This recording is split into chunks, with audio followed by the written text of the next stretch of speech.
I bought this MSI Trident PC recently off eBay.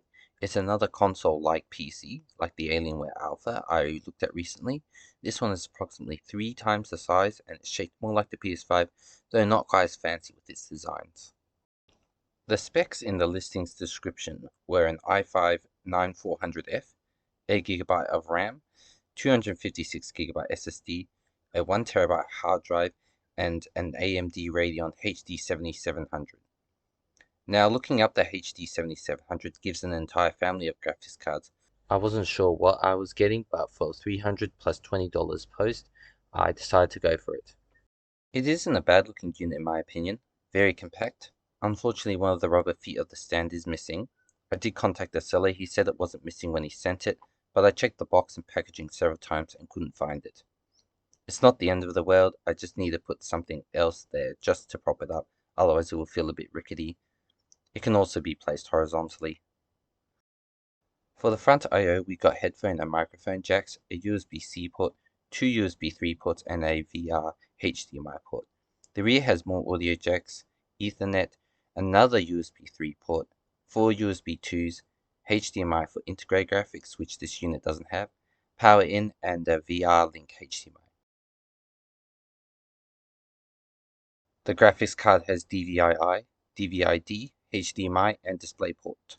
We got a 230-watt power brick like those that come with gaming laptops. Opening it up shows they wasted no space in the design. The CPU, GPU, storage, and memory are all upgradable. Of course, the size of the unit will restrict options when it comes to GPU upgrades. I think the only confirmed graphics cards that fit are the MSI Aero ITX cards, but others certainly do, such as this HD 7700 series card we got here. I like that the memory is standing up like desktop RAM. I don't think I've ever seen this with SODIMM memory. We got 8GB in single channel running at 2133 MHz. Seems a bit slow, but I suspect will be heavily GPU bottlenecked anyway, so it's probably not a big deal. And for storage, we've got an NVMe slot and a 2.5-inch bay. Not the most user-friendly to reach. It requires removing screws and sliding out parts. Okay, let's figure out what this GPU is. Using GPU Z, we can use the lookup feature, which leads us to this page. So the HD 7700 is actually a Gigabyte HD 7790 OC with a whole gigabyte of GDDR5 memory. Now call me crazy, but I don't think this is the original graphics card that came with this console PC. It might be the little GeForce sticker on the side of the unit, or maybe it's the fact that this card was released in 2013. It's actually almost a decade old. Happy birthday, little GPU. You're now in the double digits. Anyway, with that mystery solved, we can try some gaming. I'm starting off with an easy one for the old card. Let's try the original Dishonored. And it's running fantastic at 1080p higher settings. I mean, I shouldn't be that surprised. The game is older than the card. Honestly have no idea how this card should perform, so I think this is a good start.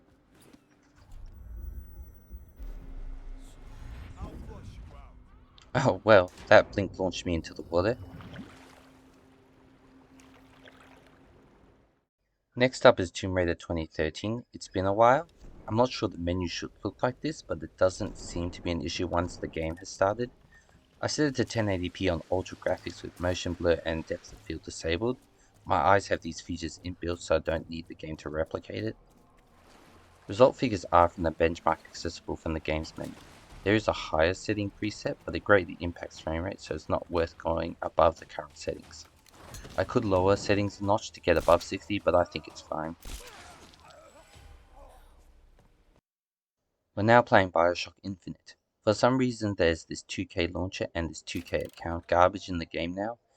I mean really, they added this to a 2013 game? Anyway, frame rate fluctuates around the 60 FPS mark on very high settings. Like Tomb Raider, this isn't the highest, but higher graphics settings significantly impacts performance, so I wouldn't play it maxed out on this hardware. I honestly went in blind, so I had low expectations for this. It's better than I expected, but then again, these games are contemporaries of the card, and it's not that hard to run anymore, so 1080p 60 on high settings isn't really saying too much. Okay, let's try something new. Dark Souls 3 from 2016. Now, I really like a 60 FPS experience with Souls games, and this doesn't deliver at 1080p even on the lower settings. The inconsistent frame rate really is not good, and the game doesn't have a frame rate lock option.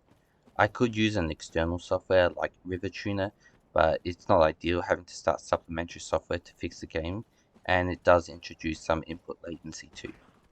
Setting it to 720p is much better, much closer to 60 FPS. I would play it like this over 1080p if I had to.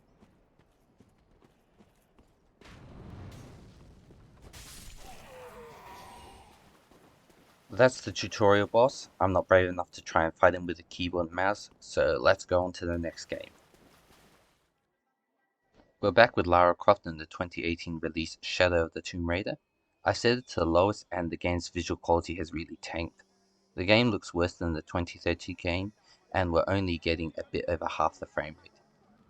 Yeah, it's definitely suffering at this point, but if you're desperate enough you could play it like this. I also tried it on 720p lower settings. It looks a lot blurrier, but the frame rate has recovered. Might be able to up the quality at 720p for a 30 FPS experience. I tried a couple of newer games, Resident Evil 2 Remake and Doom Eternal. Both failed to launch. There might be ways around it. I didn't look into it too deeply. It's probably not going to run very well anyway. This has been a look at a random MSI Trident 3 that I bought off eBay that has turned into a Radeon HD 7790 OC review. I think a GPU upgrade is in order, and probably a memory upgrade too. That will really bring this unit back. I suspect the unit originally had an entry-level 1050, 1050 Ti or 1650, though it might have been possible that it was a 1060 or 1660. I'll be on the lookout for a GPU that might fit this unit. I'll have to consider power limits. The power brick is 230 watt, though there exists a 330 watt power brick too. So that's all from me. Thanks for watching. Let me know your thoughts on the hardware and this video. If you liked it, maybe go and see the Alienware Alpha Art 2 video I uploaded before this.